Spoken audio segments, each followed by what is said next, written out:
All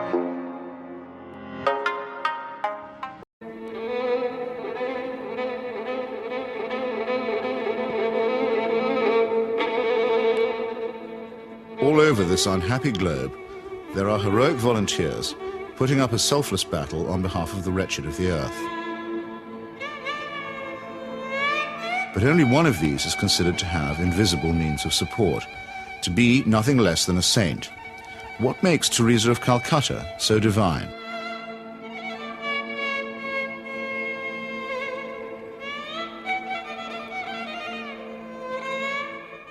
Long before Mother Teresa's helicopter touched down at about 11:20 this morning, the crowds were gathering here at Knock.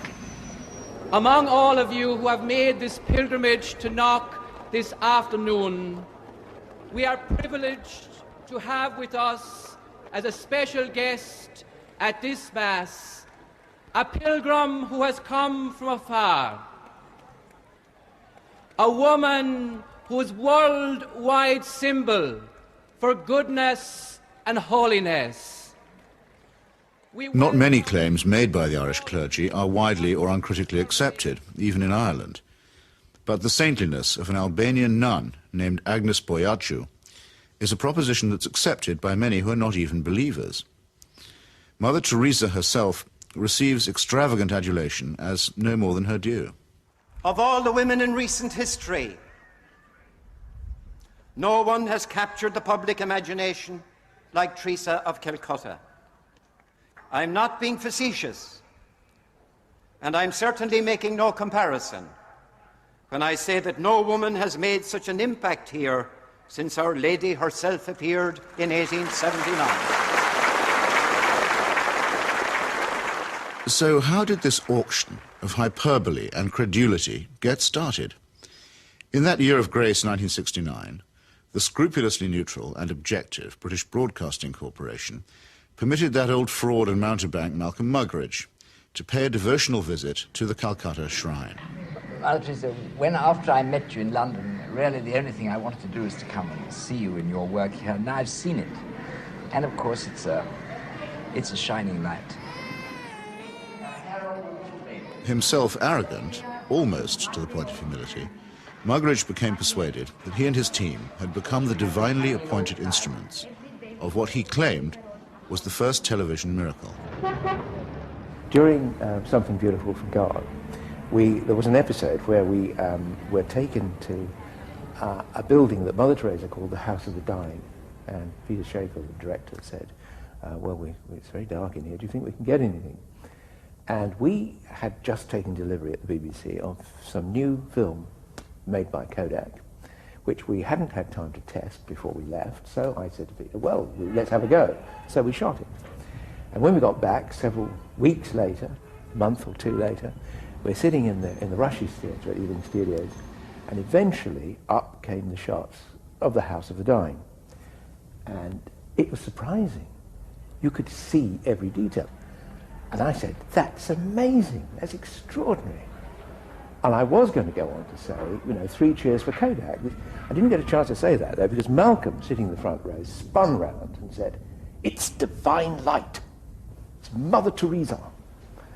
You'll find that it's divine light, old boy. And 3 or 4 days later, I found I was being phoned by journalists from London newspapers who were saying things like, we hear you've just come back from India with Malcolm Muggeridge, and you were the witness of a miracle.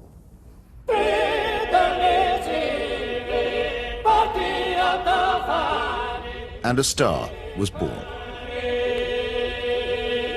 This profane marriage between tawdry media hype and medieval superstition gave birth to an icon which few have since had the poor taste to question. It's like you're actually seeing a living saint. Give a man a reputation as an early riser, said Mark Twain, and that man can sleep till noon. How does the reputation of Holy Mother Teresa look if, just for a moment, we switch off Malcolm Muggeridge's kindly light?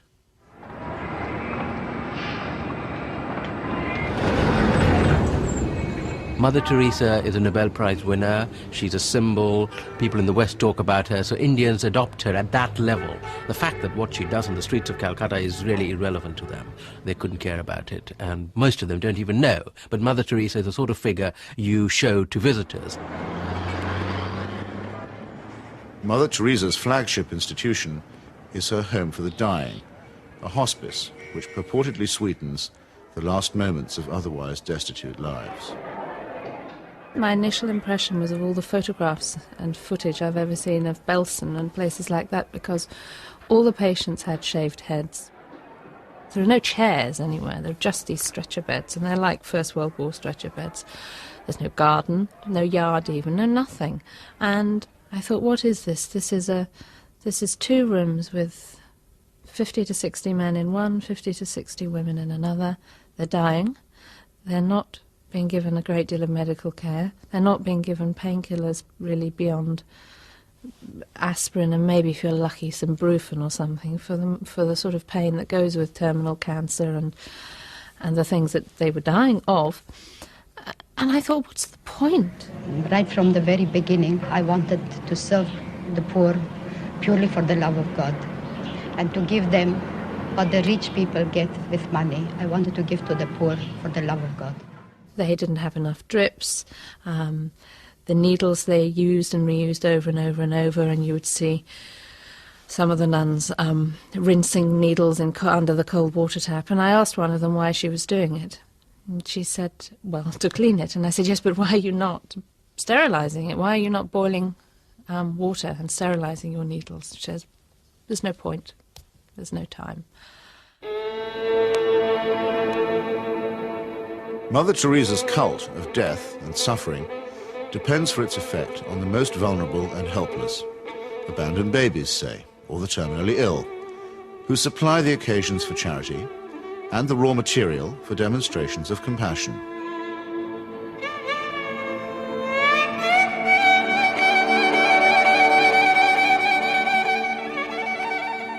The first day I was there, when I'd finished working in the women's ward, I went and waited on the edge of the men's ward for my boyfriend, who was looking after a boy of 15 who was dying. And an American doctor told me that she had been trying to treat this boy and that he had a really relatively simple kidney complaint that had simply got worse and worse and worse because he hadn't had antibiotics, and he actually needed an operation.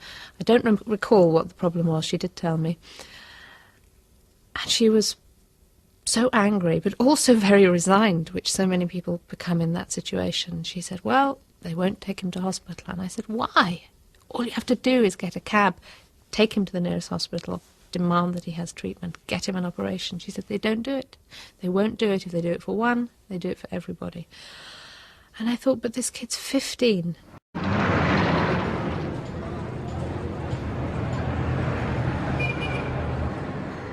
I ventured on my own pilgrimage to the missionaries of charity in Calcutta in early 1980.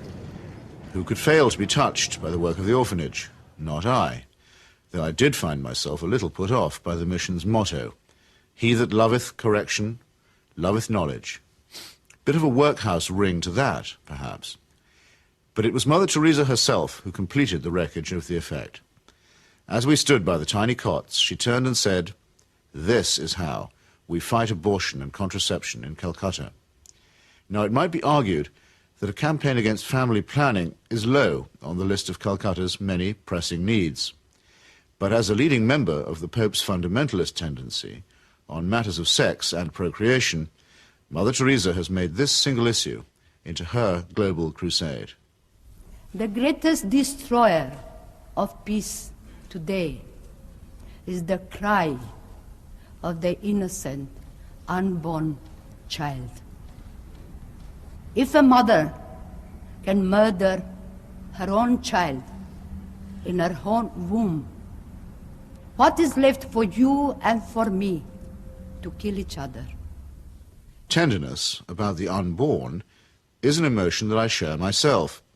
But tenderness about the unborn also becomes an overtly political matter when it's preached by a presumable virgin who also campaigns against birth control. Let us promise Our Lady who loves Ireland so much that we will never allow in this country a single abortion.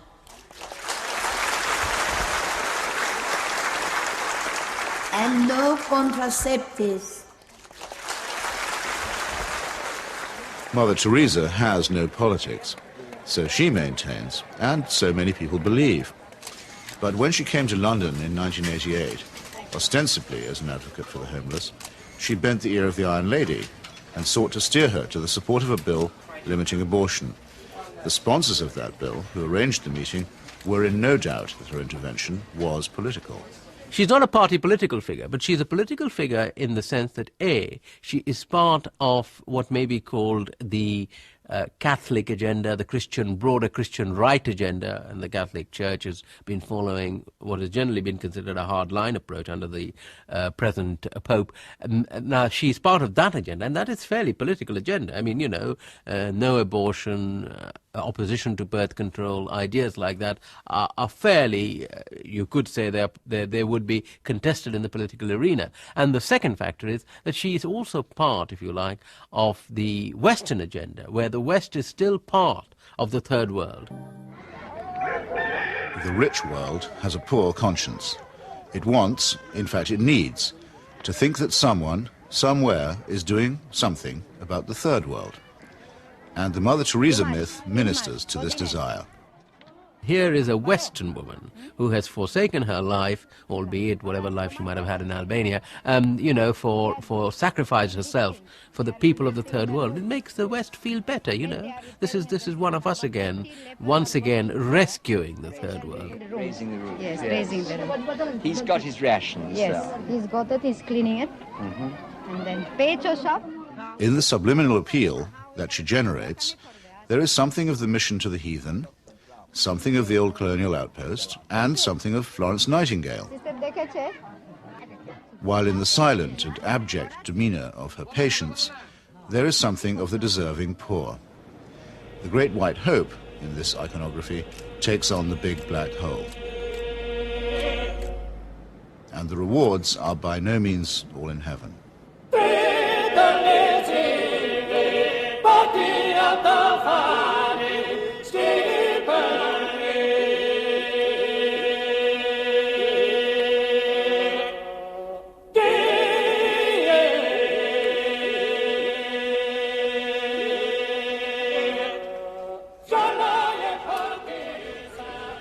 For someone whose kingdom is not of this earth, Mother Teresa has an easy way with thrones, dominions, and powers.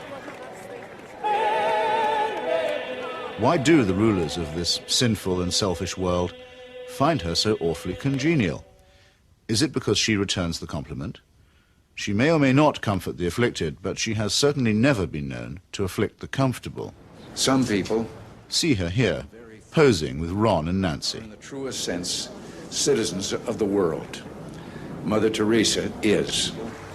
The very hand that bestowed the Medal of Freedom on Mother Teresa armed and paid the death squads of Central America. Accepting the award, with her customary modesty, on behalf of all the world's poor, she croaked, "I never realized that you loved the people so tenderly." I must say, I hadn't noticed that either. Reagan's proxies murdered, among many others, 4 American nuns and the Catholic Archbishop of San Salvador at the very moment that he was celebrating Mass. But, visiting the slaughterhouse states of the region during that period, Mother Teresa found nothing untoward. Everything was peaceful in the parts of the country we visited, she claimed, after touring the killing fields of Guatemala, adding for good measure, "I do not get involved in that sort of politics."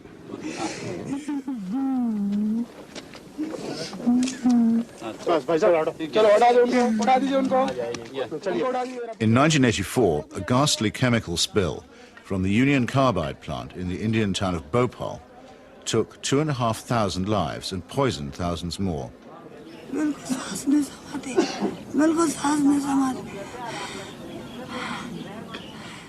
This was an act not of God, but of a negligent multinational corporation.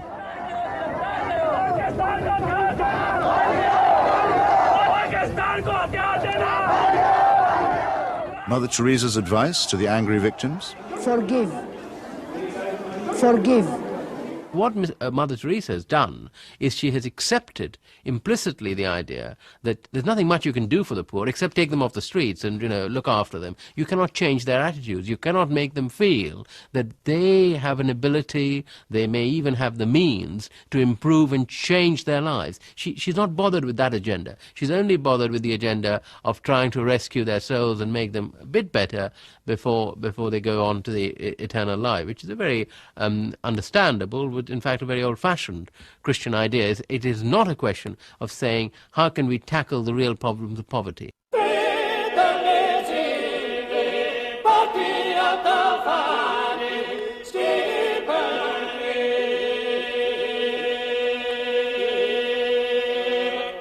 Like most people who claim to be apolitical, Mother Teresa is in practice and in theory an ally of the status quo, and when the status quo is threatened, a trusted ally of the conservative forces.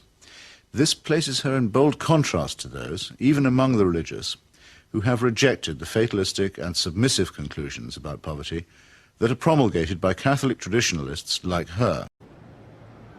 With our hands, with our life, with our love, we ask justice, we ask freedom, and we take justice, because the justice is not like a gift which they gave. No, liberty, freedom, they don't give that. We have to take that. And in fact, we go through the streets and we took our liberty, we took our freedom, asking for justice. The Roman Catholic hierarchy has never forgiven Father Aristide, the legally elected president of Haiti, whom it regards as a base heretic. For his efforts to chase the moneylenders from the temple, he was banished from his order and forbidden to serve Mass. To the very last, the Vatican was the only foreign power to recognize the military junta that misruled Haiti. And the ground for this, too, was prepared by Mother Teresa.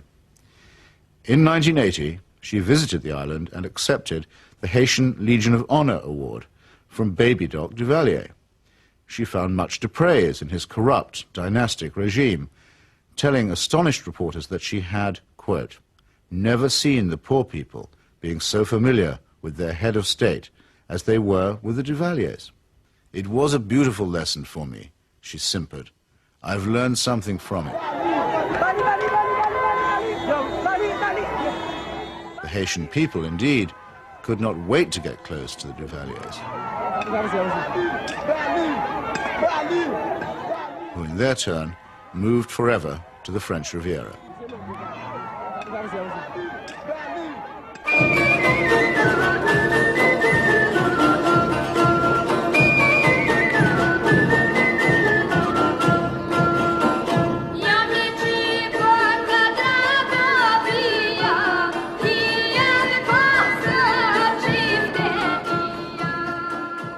Mother Teresa admires the strength of the powerful almost as highly as she recommends the resignation of the poor. When she visited her motherland of Albania, she appeared to take seriously St. Paul's notorious assertion that the powers that be are ordained of God. The Albanian authorities had proclaimed the world's first officially atheist state. They had persecuted all forms of worship except that of their leader, Enver Hoxha. No whit abashed, Mother Teresa laid a bouquet on Hoxha's tomb. Not content with honoring a Stalinist murderer and despot, she also bestowed a wreath on the monument of Greater Albania, a cause that was once smiled upon by Pope Pius IX and his friend Benito Mussolini.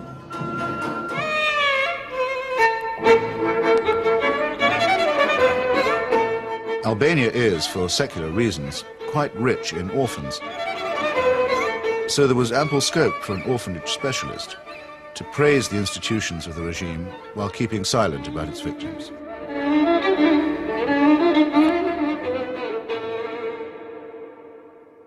If it sometimes seems that the Saint of Calcutta is never actually in Calcutta at all, this may be because she operates more as the roving ambassador of a highly politicized papacy.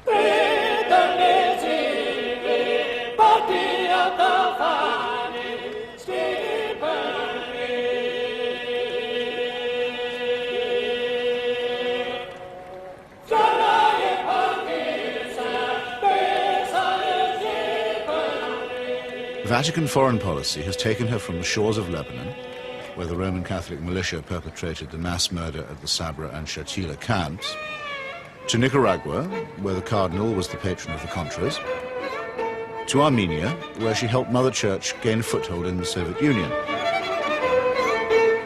In return, the present Pope is known to have placed her on the fast track for canonization. This is the kind of politics in which she does indeed get involved. Sometimes when I think of Mother, I wonder if I've done just right. Though I'm many miles away, I can almost hear her say, "Where's my wandering boy tonight?" Robert Maxwell's genius for self-promotion made a nice fit with Mother Teresa's talent for fundraising.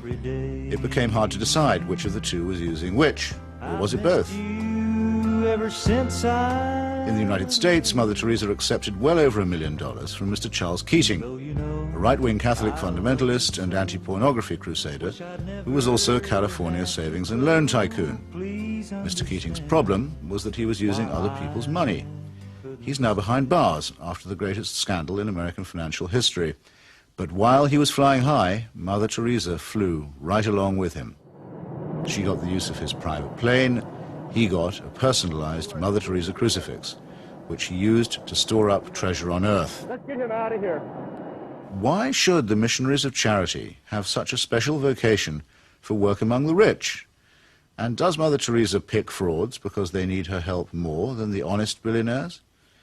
It's not a question that she's ever answered, but then, in the prevailing atmosphere of piety and adoration, it's not a question that she's ever been asked.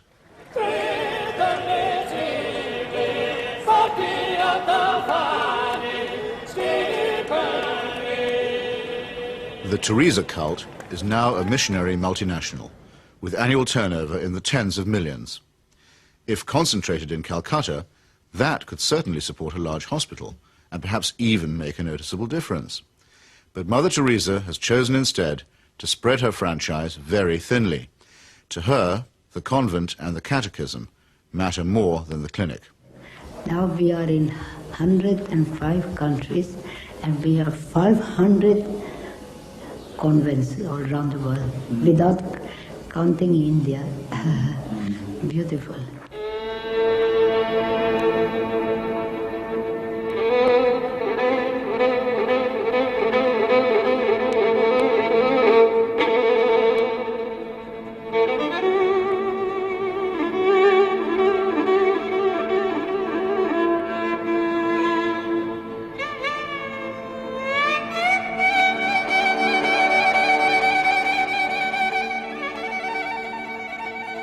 Modesty, simplicity, humility. By these canonical keywords, we are taught that we may recognize saints. Yet Mother Teresa regards herself as mandated by heaven, which is hardly modest. She lends spiritual solace to dictators and to wealthy exploiters, which is scarcely the essence of simplicity. And she preaches surrender and prostration to the poor, which a truly humble person would barely have the nerve to do. When she speaks about private or public morality, opposing family planning, for example, or defining abortion as quite literally the greatest threat to world peace, she takes on the grim and tedious tones of the zealot and the fanatic. In a godless and cynical age, it may be inevitable that people will seek to praise the self-effacing, the altruistic, and the pure in heart.